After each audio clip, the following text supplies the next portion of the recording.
On retrouve Pierre maintenant. Bonjour Pierre. Bonjour Brigitte, bonjour Vincent. Bonjour Pierre. Donc vous avez constaté que on fait moins l'amour qu'avant quand on prend de l'âge. Non, il y a eu une petite incompréhension.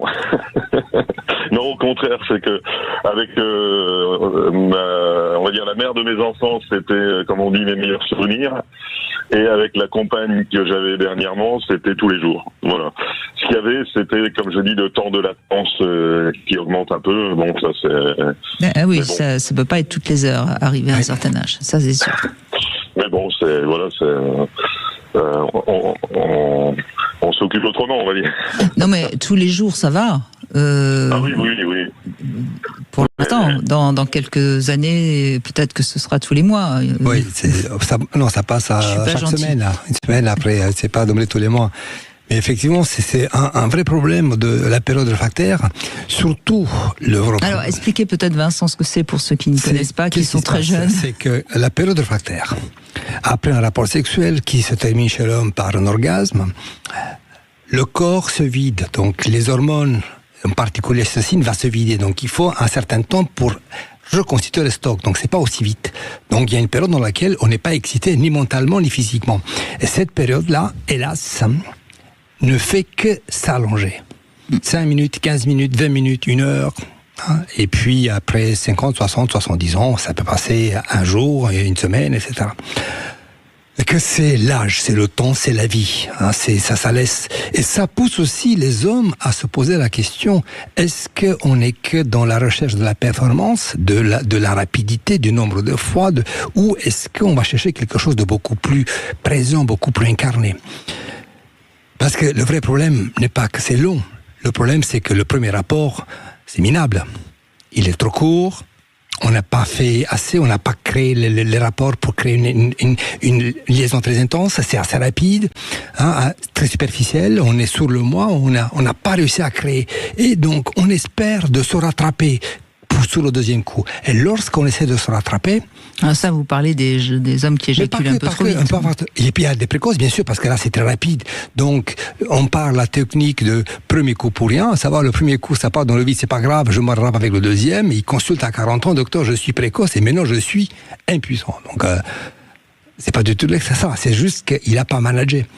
Mais il peut avoir aussi le premier qui est aussi très performant. Donc, même si c'est un peu plus long, on n'a pas réussi à créer un vrai élan érotique. On est très dans la performance et donc on essaie avec le deuxième parce que de toute manière le deuxième rapport est toujours plus long que le premier. On essaie quelque part de se rattraper pour créer. Pourquoi ? Parce que il n'y a pas de copier-coller. Les femmes, c'est beaucoup plus long. Donc un homme, la durée médiane pour éjaculer en pénétration chez l'homme, c'est 7 minutes. Chez la femme, l'orgasme, c'est beaucoup plus long, c'est beaucoup plus complexe, c'est pas question de minutes, c'est beaucoup plus complexe. Donc, voilà. Donc, message, il faut se focaliser toujours sur le premier. Le premier ne doit pas passer à la trappe ou vite fait, bien fait. Il faut vraiment qu'il soit du consistant, du solide pour créer une vraie dynamique érotique dans le couple. Oui, mais ça tient. Ouais. Oui, mais encore une fois, c'est quelque chose qui concerne plus les hommes. Les femmes ont moins. Ah oui. Alors, c'est vrai que beaucoup de femmes, une fois qu'elles ont fait l'amour, qu'elles ont eu un orgasme, elles sont pas forcément envie de recommencer. Mais elles peuvent. Il n'y a pas de. Tandis que vous, si vous n'avez pas d'érection, c'est un petit peu. Alors, on peut faire autre chose, encore une fois. On a l'avantage, c'est qu'on peut donner à la femme un orgasme clitoridien et un orgasme vaginal. Voilà. On peut donner les deux en une fois sur une éjaculation, on va dire. Oui, bien sûr. Alors, attention, parce que c'est un orgasme. Je crois qu'il faut qu'on arrête de parler d'orgasme vaginal et orgasme clitoridien, parce que ça a beaucoup nui, je pense, à la compréhension de la sexualité féminine, et notamment, surtout pour les femmes. Mais j'entends ce que vous dites, c'est-à-dire qu'il y en a un qui va partir avec stimulation du clitoris et l'autre avec stimulation vaginale. Oui, c'est ça. Mais c'est pas c'est un orgasme qui part de toute façon un peu du même endroit, c'est-à-dire de toute la zone clitoridienne, on va dire. Je suis ravi qu'on entende ça parce qu'on entend, c'est aussi un vrai motif de consultation des mecs, docteur. Ma femme, elle est que clitoridienne. Elle n'arrive pas. Ça fait du tort, hein, ça. Et on a bon à expliquer. Et puis, c'est très compliqué pour moi en tant qu'homme. Je vais expliquer ce que c'est la sexualité féminine. C'est compliqué. Moi, je peux expliquer la sexualité masculine parce que c'est mon job, c'est mon métier. Et puis je suis un homme. Mais c'est très compliqué d'expliquer le concept. Et il y a, non, docteur, je veux absolument. C'est pas comme ça que ça marche. Il y a cette séparation est extrêmement, ça nuit beaucoup à l'image et à l'éducation et à la prise en charge de la sexualité, des troubles sexuels, quoi. Parce que ça part sur des mythes, sur des choses qui n'existaient pas en réalité. Oui, mais même si, bien sûr, j'ai bien compris ce que dit Pierre, et vous aussi, Vincent, et je pense que tout le monde d'ailleurs l'a compris. Mais en effet, l'orgasme féminin, de toute façon, il est quand même terriblement mystérieux. Moi, je pense que le jour où c'était le fameux continent noir dont parlait Freud, et là, il avait peut-être pas tout à fait tort. Parce qu'il y a quand même des capacités. Et d'ailleurs, c'est les chiffres des enquêtes sur la sexualité sont là. Hein. Les hommes, pratiquement à tous les coups, ont un orgasme. Les femmes, on n'est même pas à 50%. Donc voilà. Mais ça, c'est encore une autre histoire et c'est pas le sujet du jour. Pour l'instant, Pierre, donc vous avez quel âge au fait ? Alors, 61 dans 9 jours. Ah, dans 9 jours. Bon, mais en pleine forme. 60, ça va. Hein. Oui, ça va, c'est très bien. Surtout aujourd'hui où l'hygiène de vie quand même est meilleure qu'avant. Les hommes à 60 ans, en général, ils sont encore en forme sexuellement. Oui, absolument. Dans l'ensemble. Et puis pour le reste aussi. Oui, mais bien sûr. Mais en fait, vous savez, Pierre, je crois qu'il n'y a pas de... L'hygiène de vie, elle a une influence sur la sexualité, sur la santé bien sûr, sur le physique bien sûr, mais aussi sur la sexualité. Je pense que les gens qui ont des problèmes de santé ou des problèmes parce qu'ils sont pas bien, ils ont souvent aussi des problèmes sexuels. Oui, puis après, il faut avoir aussi une partenaire qui donne envie. C'est toujours la même chose. Et qui a envie. Et qu'elle ait envie de vous. Oui. Voilà. Et toujours, ce que je répète à chaque fois, c'est le respect de l'autre. Si l'autre n'a pas envie, c'est pas la peine de forcer.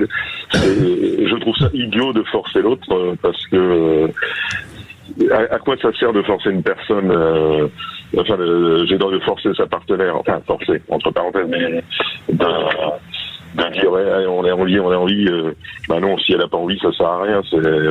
Oui, mais c'est pour ça qu'il faut que ça communique, parce que y a des hommes qui forcent pas, mais qui insistent, et si la femme ne sait pas se positionner, ils ont un rapport, et en effet, on pourrait dire que l'homme a forcé sa compagne, mais en même temps, il s'est pas rendu compte qu'il a forcé, donc c'est toute la difficulté de la pulsion sexuelle masculine et du désir féminin qui sont pas toujours... on parle pas la même langue, hein, c'est toujours ça le problème. D'ailleurs, non mais vous riez Pierre, mais c'est vrai. C'est vrai. Non, c'est parce qu'on parle de...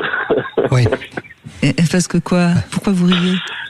Non, on parlait tout à l'heure des orgasmes clitoridiens, et vous dites qu'on parle pas la même langue, en effet. Non. Ouais. Oui, d'accord. C'est vous qui faites les blagues généralement. Hein, oui, mais mais tant mieux si ça vous a fait sourire. Oui. En fait, on peut toujours forcer l'autre à avoir un rapport sexuel, mais on ne peut pas forcer le désir. Et que son désir, la sexualité, les fades, c'est pas une rencontre, c'est un acte très mécanique. Et avec les conséquences de la frustration, de l'éloignement et du traumatisme. Et puis je pense qu'il faut quand même de la tendresse, de la sensualité, un acte. Donc quand on incite l'autre, quand on insiste, il y a plus cette sensualité, il y a plus cette tendresse, ça sert à rien. L'affection, la tendresse, le fait de se sentir, je vais presque dire courtisé, chez une femme, ça nourrit son désir, bien sûr. Bien sûr, vous avez totalement raison. Et sinon, si c'est que du sexe et si c'est tout ce que vous échangez dans un couple, c'est sûr qu'à un moment donné, le désir féminin, il va pas être très présent. C'est évident.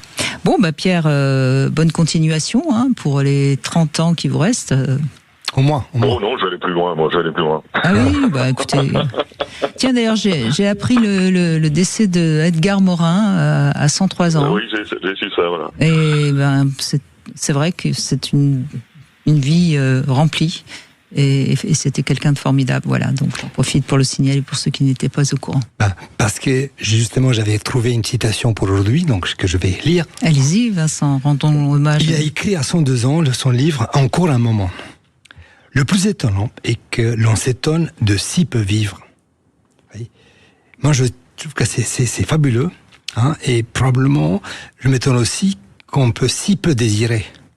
Ce que je vois en constatation. Il y a une parallèle entre la vie, vivre, et désirer, exister. Avec ce qu'on peut inciter aux gens, ceux qui écoutent, c'est bien de désirer. Faites-le tout pour désirer, parce que si on est désiré, on est vivant, on existe, on est vivant. Ce fameux élan vital dont j'aime parler, qui nous fait en effet être heureux et nous sentir vivants. Merci Pierre.